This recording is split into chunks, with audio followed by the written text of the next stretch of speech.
Hello Wargamers, it's me Callum from TableTopBanter, and today we have another video for you, this time looking at the Red Squadron pilot. It is another It's a Trap X-Wing tactical video.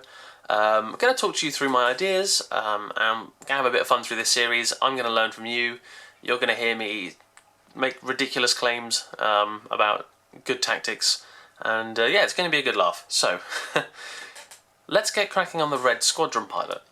Now the reason I like this is because for the same ship as Luke Skywalker, you can pay 5 less points. Now, I know he's not as strong in terms of he doesn't have any special abilities, he can't take elite upgrades, and he has a lower pilot skill. However, he could be a good support ship. You don't need to be paying for named characters all the time, and we can still make use of him. So, with that in mind, let's take a look at this card over here. You can see he has pilot skill 4, 3 attack, 2 agility, 3 hull, and 2 shields.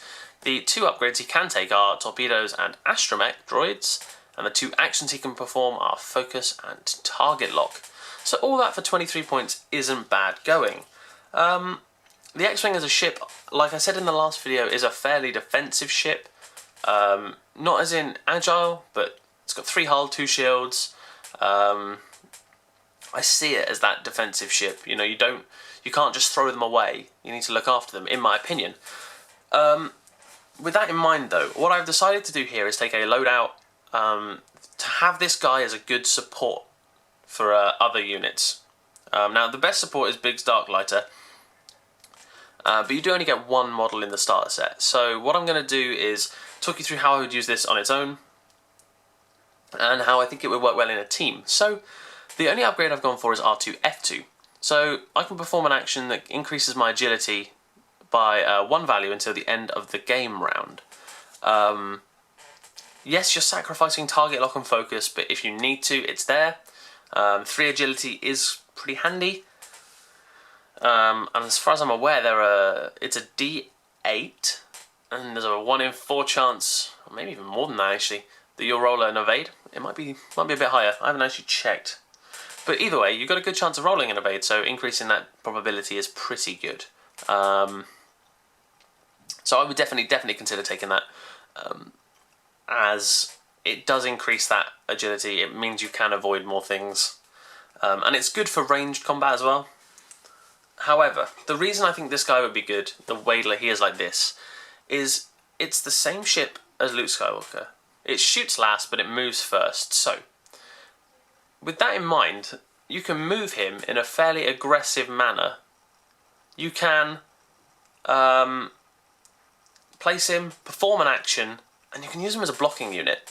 Now I know that this might not be the best way to run it, but you can use him in a manner that prevents other characters from dying. So here's an example, okay? They're coming at me head on, so I just bank him in front of my opponent, knowing that my opponent might find it favourable to do a short manoeuvre, and he ends up bumping me. Now, I've already made my action. My action is increase agility by 1.